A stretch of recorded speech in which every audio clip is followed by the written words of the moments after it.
We're going to look at the 2014 Leaving Cert Accounting final accounts question, which this year it was a sole trader, and the name of the sole trader was Mike Mahon.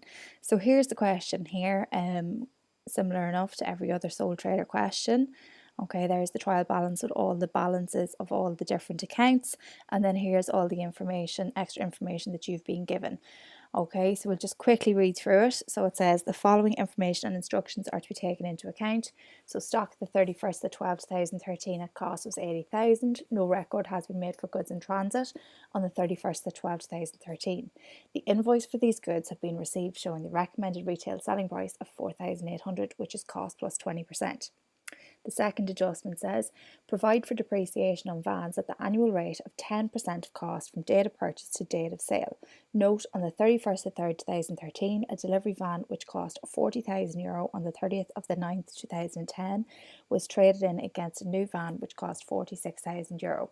An allowance of €16,000 was given on the old van. The cheque for the net amount of this transaction was entered in the bank account but was incorrectly treated as purchase of trading stock. These were the only entries made in the books in respect of this transaction. Note 3. The suspense arises as a result of the incorrect figure for mortgage interest, although the correct entry had been made in the bank account and $2,000 paid towards PAYE, PRSI and USC entered only into the bank account. Note 4. Goods with a retail selling price of $15,000 were returned to the supplier. The selling price was cost plus 20%. The supplier issued a credit note showing a restocking charge of 10% of cost price. No entry has been made in respect of the restocking charge. Note 5. Provision to be made for mortgage interest due. 25% of the mortgage interest refers to the private dwelling. Note 6. Patents which incorporate 3 months investment income are to be written off over a 5-year period commencing in 2013. Note 7. Provide for depreciation on buildings at the rate of 2% of cost per annum. It was decided to revalue the buildings at €720,000 on the 31st of the 12th 2013. Note 8. Goods withdrawn by the owner for private use during the year with a retail value of €3,000, which is cost plus 25%, were omitted from the books. And note 9. A cheque for €800 had been received on the 31st of 12th 2013 in respect of a debt of €8,000 previously written off as bad. No entry was made in the books to record this transaction. And as always, you are required to prepare a trading profit and loss account for the year ended 31st of 12th 2013, which was worth 75 marks, and a balance sheet as at the 31st of 12th 2013, which was worth 45 marks.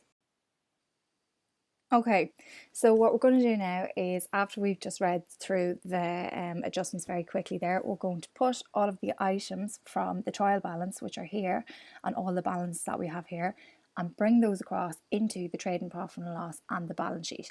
As you can see here, I would recommend that you do this at the start of every single final accounts question, and you will write assets and expenses up in the top of the debit column, and then put liabilities and revenues up in the top of the credit column.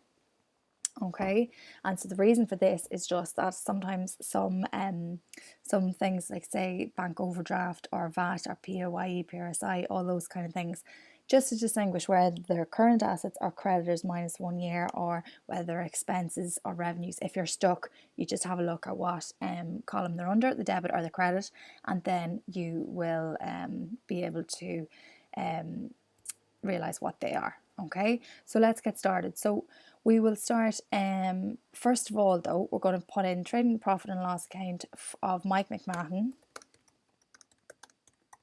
for the year ended, and this year is 31st of the 12th 2013.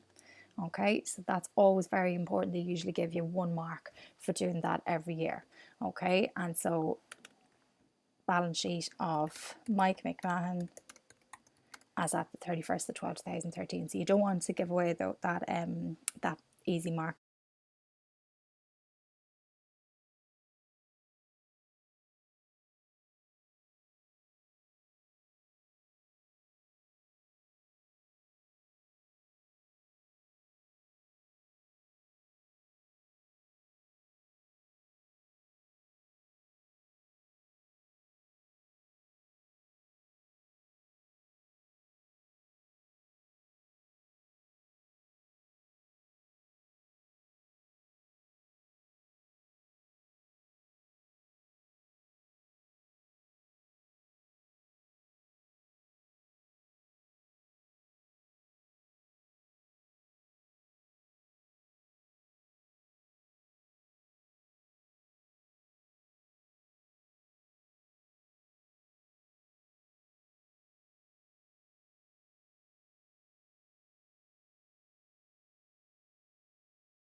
Okay, so time to start looking at the adjustments. So the first adjustment again, it says stock at the 31st of the 12th, 2013 at cost was €80,000. No record had been made for goods in transit on the 31st of the 12th, 2013. The invoice for these goods had been received showing the recommended retail selling price of 4,800, which is cost plus 20%. Okay, so it told us that stock at the 31st of the 12th, 2013, €80,000 at cost. However, what happened here was that there was obviously goods in transit, which means if you can visualize the goods on a truck somewhere on its way to be delivered, okay, but we need to think about, is it being delivered to the business or is it being delivered by the business to somebody else? So the next sentence is very important here there. The invoice for these goods had been received. Okay, so the invoice for these goods had been received. So that means an invoice is a business document that we will receive, if we receive it when we have purchased goods on credit, okay, from a supplier. So goods on credit means that we buy now, we pay later, so no cash changed hands, okay? So invoice for these goods have been received. That means that we have purchased those goods that we're going to resell on credit from a creditor.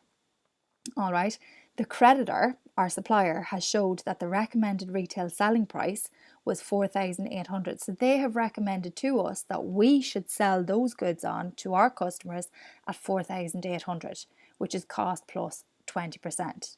Okay, so the goods that we bought from the creditor, they didn't cost us 4,800. That is the amount that the creditor thinks that we should be selling them on for. Okay, so 4,800 is cost plus 120%. So therefore, we just need to find out then what the selling price, what the cost price was of those goods for us. Okay, so we'll just go and have a couple of workings here.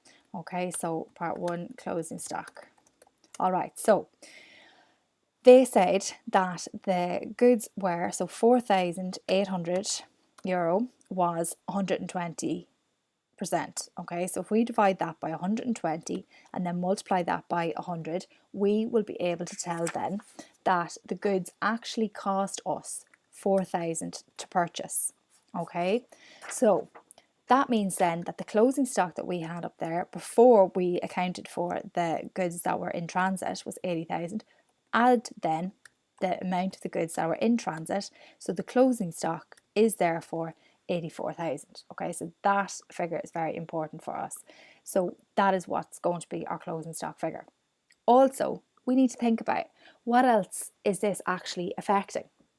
What other accounts is this affecting? So our purchases and our creditors. So we worked out that we have obviously purchased goods on credit. All right, who did we purchase them from? We purchased them from our creditor. So purchases is going to be increased by 4,000, and so is creditors. So we're going to put our 84,000, okay, in here. So this is 80,000 plus 4,000. So our closing stock is therefore, I'm going to take that away, 84,000. Okay, so where else do we put closing stock? So closing stock's a funny one. It's a current asset at the end of the year. So closing stock, we're going to put that in here, 84,000. All right, so that is going in there as well. So that's our workings for the first one, okay, for the closing stock. But we need to remember that we obviously bought those goods, all right, because we intend to sell them on. All right, but our purchases was increased by 4,000. All right, so we add 4,000 to our purchases, and we need to remember, who did we buy them off? We bought them off our creditor, so we need to add 4,000 to our creditors as well. All right, so that is the first adjustment totally completed there.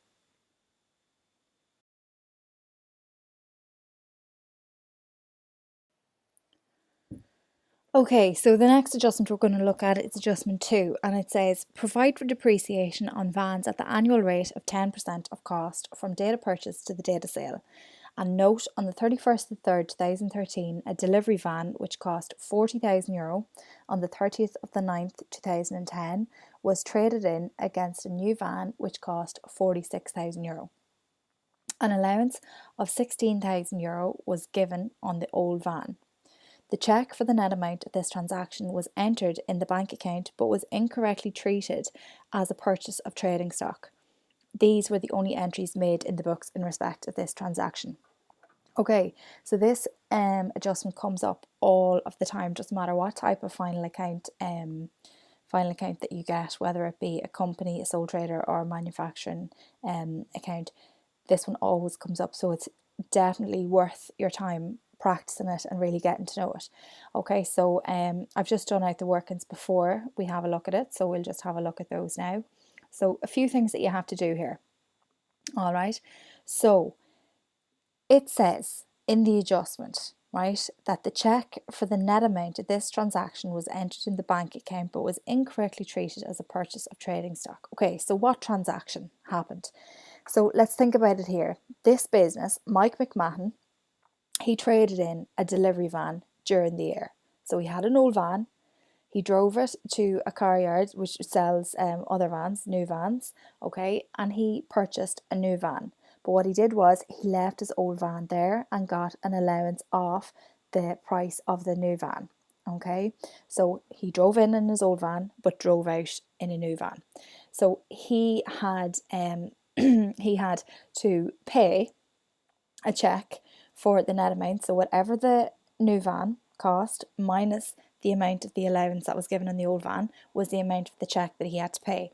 And it says here that the cheque, it was entered correctly into the bank account, which is great because it definitely has to go into the bank account.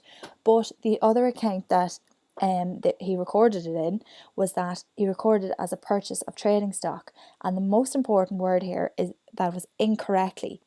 So we know now it shouldn't have been treated as purchase of trading stock. It should have been treated as the purchase of motor vehicles. Okay, so error of principle there. Okay, so we need to take the amount of the cheque away from the purchase figure. Okay, so the cheque for the net amount of this transaction was entered in the bank account but was incorrectly treated as a purchase of trading stock. So we don't need to do anything to the bank account, but we do need to correct the purchases figure. So the new van cost €46,000. The business got an allowance for their old van, which was €16,000. Therefore, the cheque for the net amount that Mike McMahon wrote was 46,000 minus the 16,000 allowance, which was 30,000. So the cheque was for 30,000. So we need to take away 30,000 from the purchases figure. Okay, if you're doing a T account, you'd be putting 30,000 on the credit side of the purchases account. So we'll fix the delivery vans account later on. All right. So back to our accounts there, and we'll simply just take 30,000 then away from purchases here. Okay, so the next part of that then is work out whether there was a profit or a loss on the sale of the old van. So obviously Mike McMahon, he has his business and he has depreciation policy in his business. So he depreciates his vans, okay, at the charge of annual rate of 10% of cost every single year. Okay, so what we want to do is we want to have a look at the old van. We want to see how much was it worth whenever he traded it in. And then how much was the amount that he got for it when he did trade it in. So did he make a profit or a loss on the sale of old van? So remember, no cash actually changes hands here, but we'll treat the profit or loss in the trading profit and loss account. So if it's a loss, we'll put it in as an expense, a selling and distribution expense. If it's a profit, we'll put it in add operating income. Okay, so let's have a look at this case, what happened here. So Mike McMahon had the old van from 30th of the 9th, 2010, and he traded it in on the 31st of the 3rd, 2013. So he had it for 2.5 years. Okay, so you have to be very, very, very, very careful when you're calculating the amount of time that he had the van for. Lots of students make mistakes when they're doing that. So 2.5 years. Double check it. Okay, do it however you need to, but just get the correct figure. So by working out the depreciation charge on the old van over its lifetime, you can find out the net book value at the time of sale, so what it was worth when it was traded in. When you compare the net book value to the allowance the business received when they traded it in, you can work out whether it made a profit or a loss. So we can see here, the cost of the old van when it was bought, €40,000. The depreciation on the old van by time of sale is the cost of it, which was 40,000, multiplied by 10%, multiplied by 2.5 years. So that is 10,000 depreciation on the old van over the course of its lifetime. So when it was sold, the old van was actually worth 30,000. This is according to Mike McMahon's books. He got an allowance of 16,000 for it, so therefore he got a loss on the sale of the van, €14,000. So where do we put this loss on sale of van? We'll simply put it in under selling and distribution expenses because it's about delivery van. And so that there will just go in there as an expense of 14,000. Okay, it's a selling and distribution expense because it is related to distribution. Okay, so then back to our workings then, what's the next thing that we have to do? So we can work out then the new value of the vans for the balance sheet. So the cost of the vans now, we can see up here that the delivery vans at cost was 90,000. So obviously the van that he sold was not the only van that Mike McMahon had, all right? So he had 90,000 at the start of the year, but then he sold 40,000 old vans. So this is the old van here. And then he added 46,000, which was the new van. And now then he has cost for the balance sheet, 96,000 €96,000 here. So we will put 96,000 here. So that would just be simply 90,000 minus 40,000 plus 46,000. Okay, so that's 96,000 there. All right, so that's the cost, the new cost of the delivery vans there. Then back to our workings, we'll see what else we have to do. So we can work out now the depreciation charge for the 2013 year. Okay, so how much depreciation should be charged on all of the delivery vans for the entire 2013 year. Bearing in mind that during the year, Mike McMahon sold an old van and he bought a new van. So the cost amounts are different, okay? So from the start of the year, the 1st of the 1st to the 31st of the 3rd, he owned 90,000 worth of delivery vans. So you multiply that by 10%, which is the rate of depreciation, and then multiply it by 3 over 12 months. So the depreciation for the first 3 months of the year was 2,250. Then for the last 9 months of the year, so from the 1st of the 4th to the 31st of the 12th, he had delivery vans which were €96,000. Multiply that by 10%, multiply it then again by 9 over 12 months, which is 7,200. We add those together and that is the total depreciation for the year, 9,450.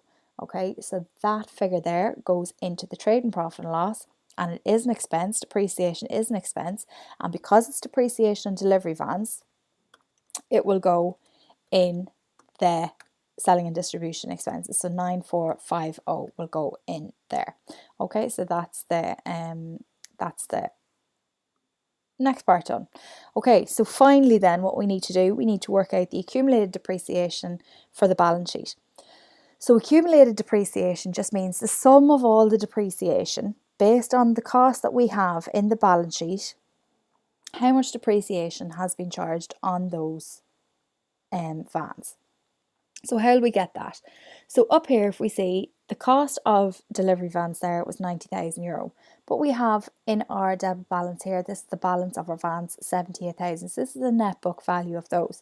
So since those 90,000 were bought, okay, they're now only worth 78,000. So obviously there was depreciation on those of 12,000. Okay, so we'll add the 12,000 here to the depreciation charge for the 2013 year, which was 9,450. And then we will take away the depreciation charged on the old van that has just been sold, which was 10,000, and we work that out up here. Now, why do we take this away?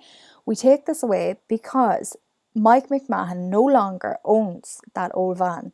So therefore, he has no business in keeping recording that in his accounts. So he can just get rid of that. He doesn't own it anymore. He shouldn't care about it anymore in his accounts. So therefore, the accumulated depreciation on the vans for the balance sheet then would be 11,450. So we put the 11,450 in here, which gives a net book value there of 84,550. So that is your vans done there. Okay, so that is the second adjustment totally completed there.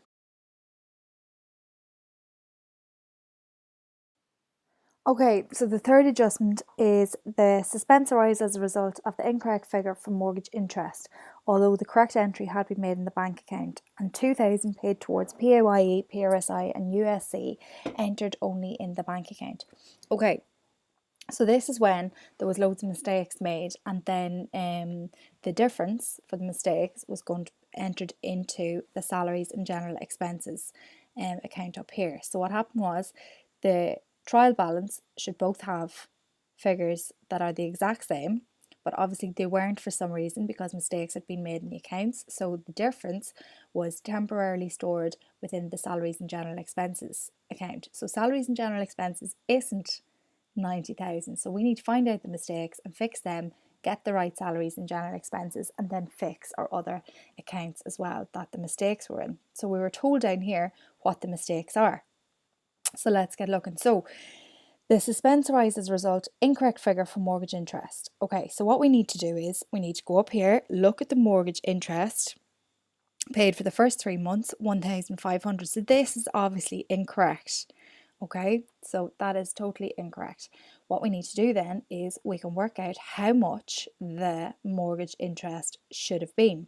So how we do that, we go up to the 6% fixed mortgage, including increase of 60,000 received on the 1st of the 4th, 2013. So that's 200,000. So before the 1st of the 4th, for the first 3 months of the year, from the 1st of the 1st to the 31st of the 3rd, the mortgage was only 200,000 minus 60,000.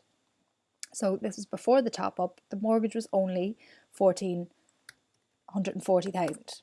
Okay, if we multiply that by 6% and then multiply it by 3 over 12 months, we will find out that the mortgage interest actually what it actually should have been. Okay, so we know that the 1,500 is incorrect.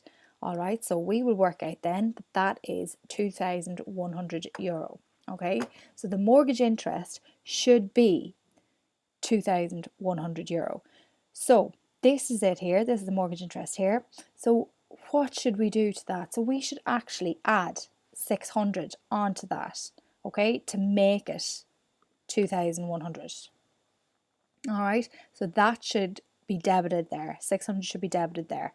What should happen then to the item including the suspense? The 600 should simply be credited, okay, and that's to fix the mortgage interest account. And so then the next thing that we have to do is we have to work out then the PAYE, PRSI and USC. So what does it tell us about that? So it tells us that 2,000 paid towards the PAYE, PRSI and USC was only entered into the bank account. Okay, so let's think about this for a second. So this says that 3,800 is owed to the revenue for the PAYE, PRSI, USC because it's a liability there. Okay, it's on the credit side, it's a liability. So this is saying that Mike has paid 2,000 towards that. So they haven't accounted for this. So this here, credit balance here, 3,800 is a liability.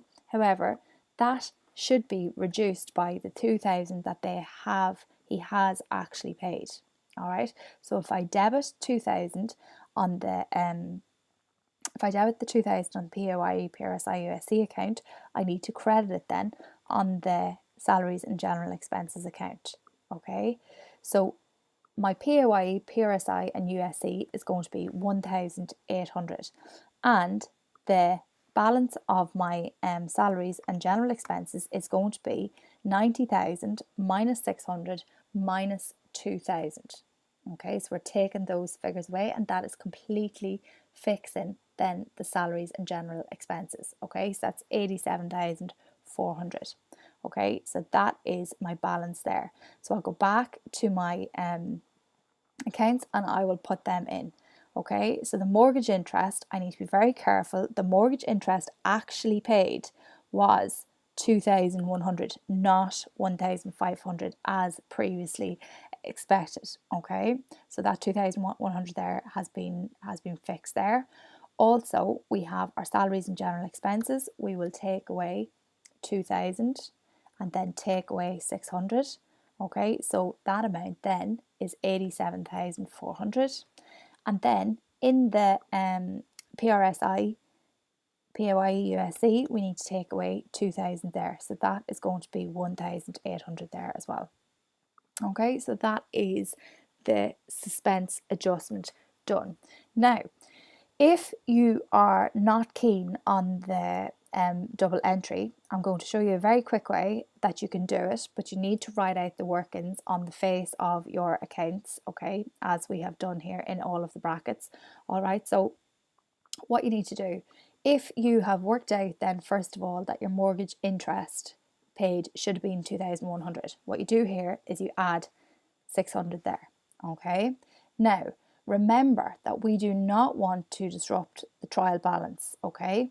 So we go and we look at the item incorporating suspense, which is here also on the debit side. So if I've plussed something on the debit side, think about it, I do not want to disrupt the trial balance. If I plus something, my debit side is going to be 600 up. So what do I have to do to the other item? I need to minus 600 there. Okay. Then my PAYE PRSI USC, what I've done here is I've taken 2,000 away from it because we've paid 2,000 away from it. Okay, so if I take 2,000 away from an item that's on the credit side, I must also take away 2,000 from the item when it's on the debit side as well. Okay, so you can see there we have this exact same workings as you have when you use the T accounts. Okay, so the salaries and general expenses, we have 90,000 minus 2,000 minus 600.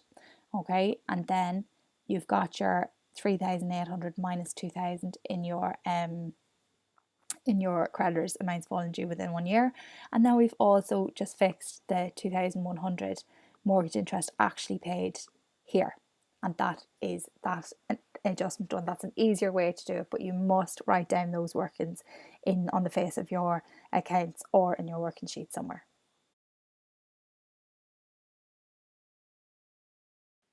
Okay, so we're now on to the fourth adjustment then. So it says goods with a retail selling price of 15,000 were returned to a supplier. The selling price was cost plus 20%. The supplier issued a credit note showing a restocking charge of 10% of cost price. No entry had been made in respect of the restocking charge.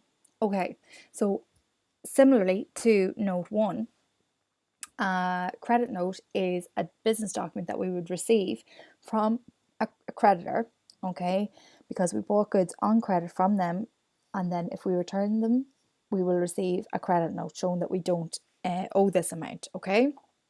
So what this adjustment is telling me is that no entry had been made in respect of the restocking charge. So entries, therefore, have been made to show the return, so the purchase return to the creditor.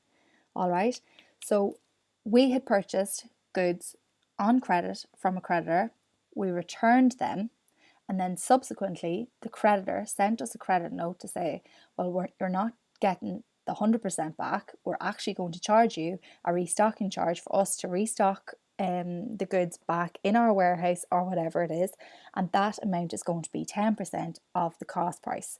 So what we need to do is we need to find out how much 10% of the cost price actually is. So we'll work that out. We'll work that out now. Okay, so the restocking charge. So the goods 15,000, and that was the retail selling price, okay, which is cost plus 20%. So if we divide that by 120 and then multiply that by 100, we will get that the goods, the cost price of the goods was 12,500, which is what we did previously owe to the creditor, and then we returned it, and then we don't owe them that anymore. So we had added that on to purchase the creditor, and then what we did was when we sent it back, we took 12,500 off our creditor and off our purchase, so we subtracted those. However, now we're being told that we owe 10% of that. Okay, so that is 1,250. So what we do is we simply add the 1,250 back on to purchases, and we also add it back to the creditors because we now owe the creditors 1,250 again. And that is that adjustment completely done.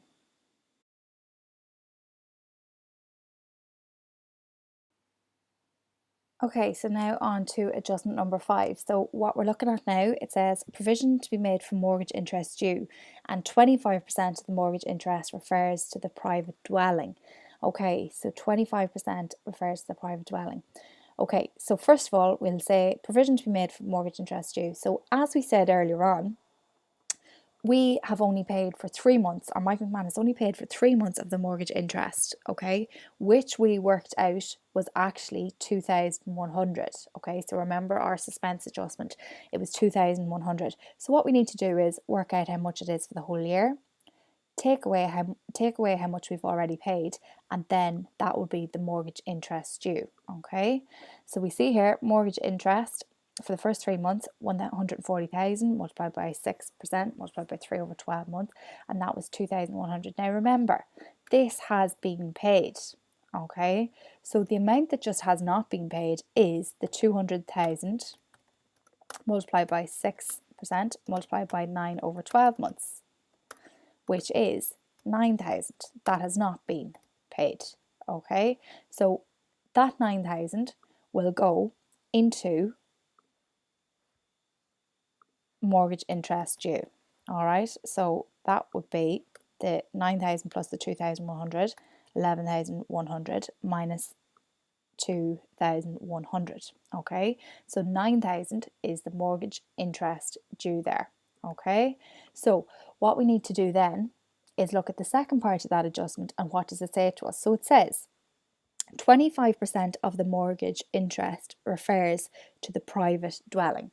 So anytime we see the word private, we will either think of capital or we will think of drawings. So capital is amounts that have been put into the business by the sole trader, and drawings are the amounts that have been taken out of the business by the sole trader. Okay, so we need to think about then what is what is it? Is it drawings or is it capital? Okay, so let's think about that. So obviously they're living in a private dwelling, okay? The business is paying for the mortgage interest, so therefore it's going to be drawings. So 11,100, okay, is the total amount of the mortgage interest. However, the business is only paying 75% of that, okay? So 75% of that is 8,325 euro, okay, and that will go in the trading profit and loss.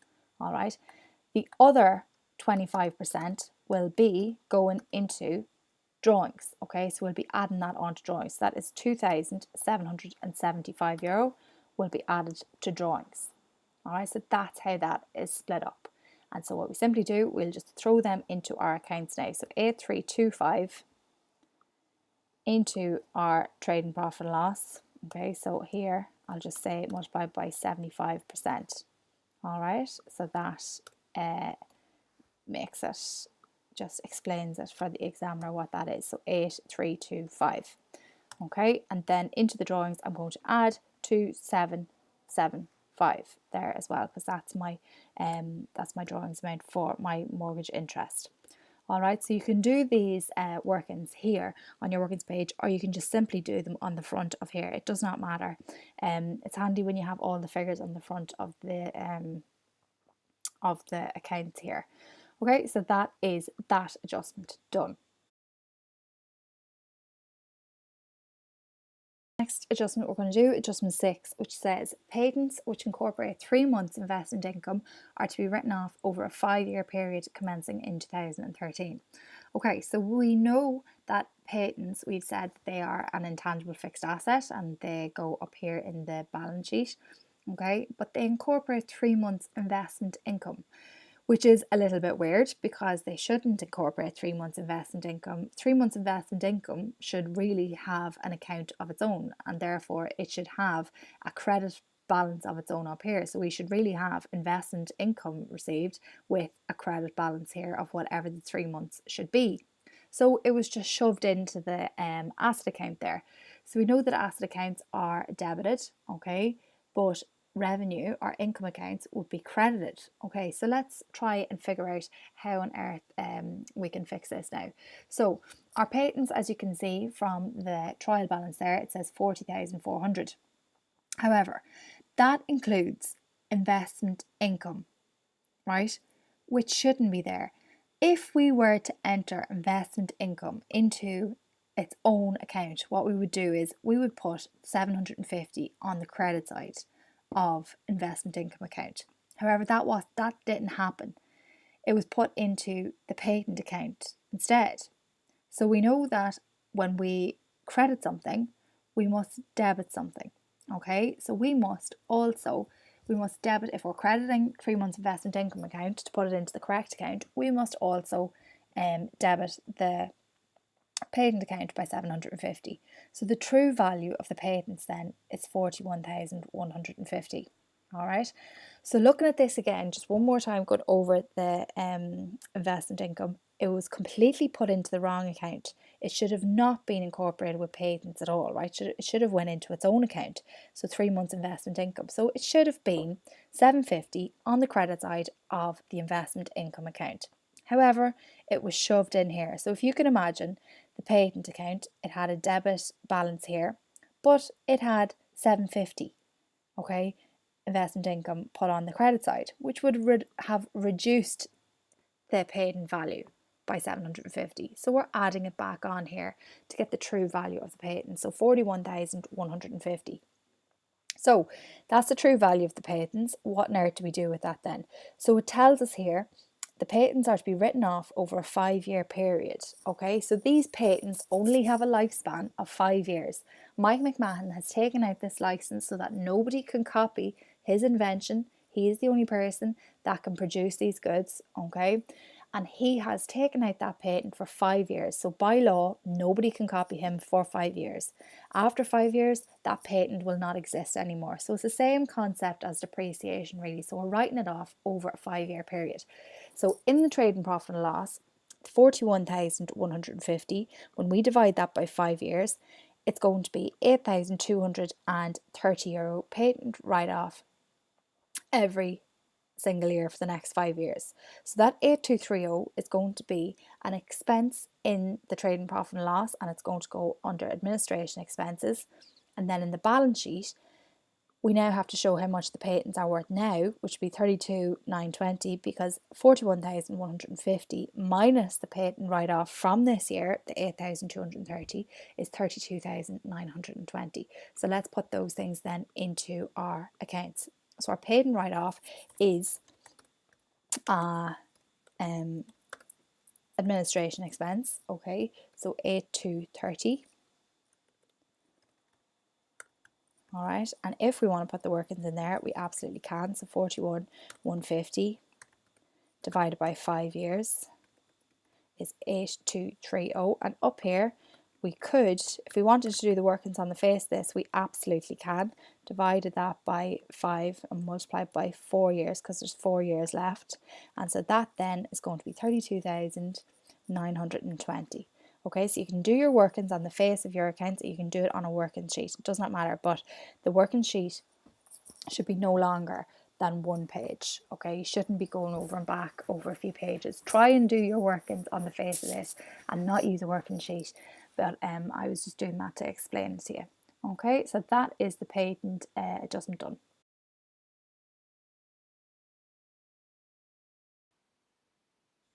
Okay, so adjustment number 7, provide for depreciation on buildings at the rate of 2% of cost per annum.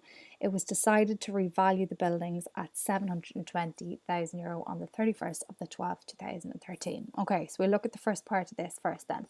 So it tells me to provide for depreciation 2% of cost per annum.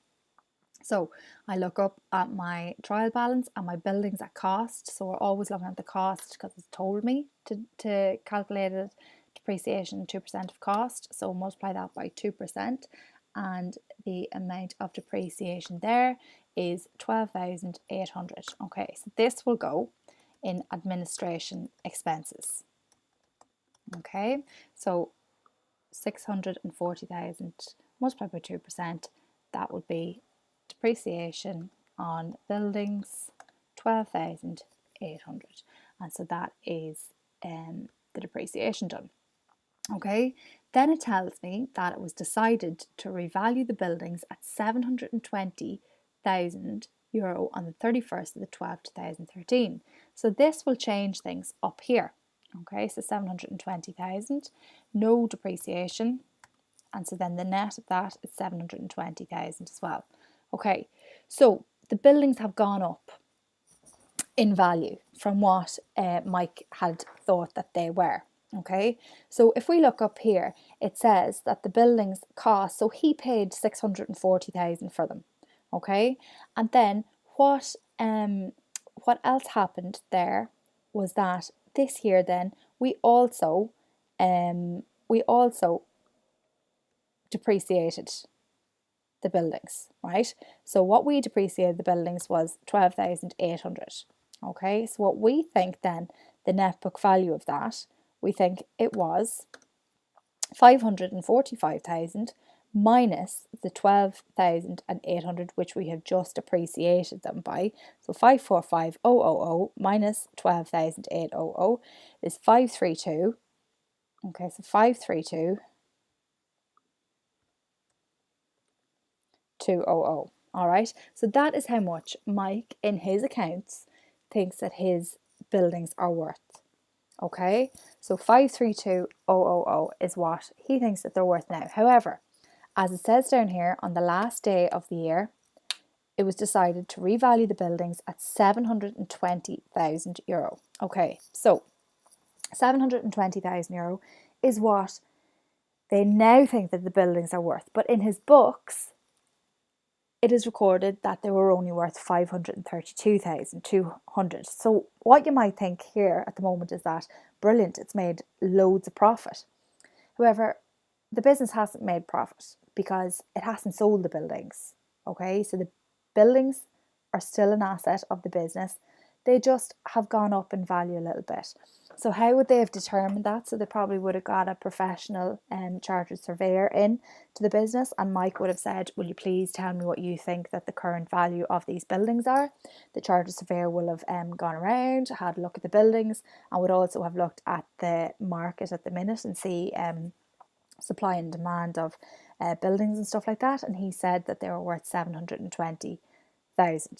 Okay, so chartered surveyor has said they're worth 720,000. So Mike has now reflected in his balance sheet up here that they're 720,000. So we must cater for the difference somewhere. All right, so we have to have a look and see what the difference is. Okay, so 720,000 minus our 532,200, which is what the buildings were worth in our books, is the difference of 187,800. Okay, so what we simply do is we call that a revaluation reserve. Okay, and we put that in the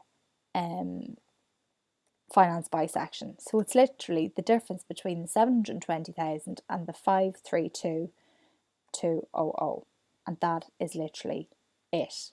Okay, so that will then be 187,800. And that's the revaluation reserve there. So that's that adjustment done.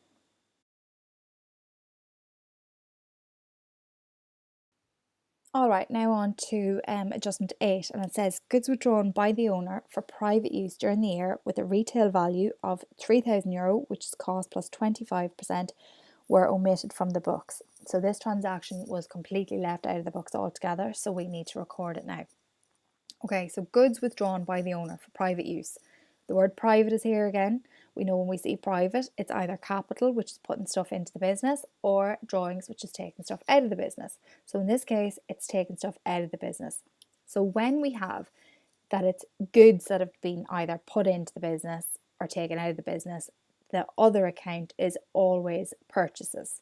Okay, so in this case, we're going to have purchases and we're going to have drawings. Okay, so we're going to be minusing from purchases because we've taken goods out of the business, and we're going to be adding on to drawings because there is more drawings taking place. Okay, so how much is it? So we want to just go to our work and so our calculator. You don't have to do this out in a page, but you just need to have it on the face of it somewhere. You need to get the final figure of it somewhere.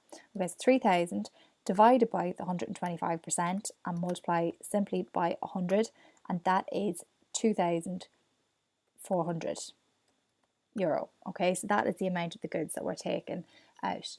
All right, so what we do is we simply take that from our purchases, so minus 2,400, and we'll add it onto our drawings, and that is that one. That's done.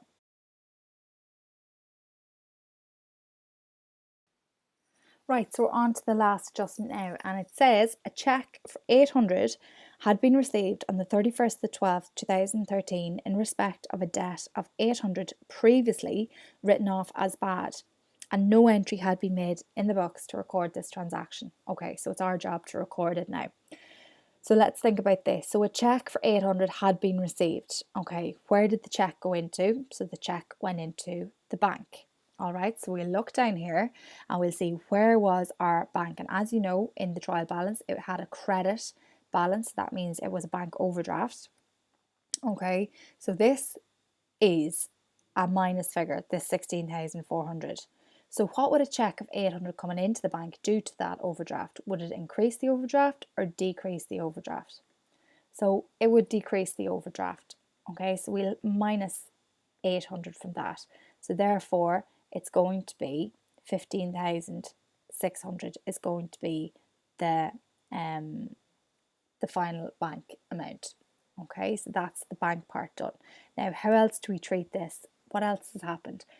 So it was a debt previously written off as bad. So it had been treated as bad debts in the expenses. So that had reduced the net profit figure. But now it's been recovered. Okay, so it's bad debt recovered. There's no more. It hasn't said anything about a debtor owing us any more or anything. It looks like it's just been completely solved. So it doesn't affect our debtors figure whatsoever. So the 800 will simply go in under add bad debt recovered. Okay, so bad debt recovered will go in there and it will be 800 euro, and that is it.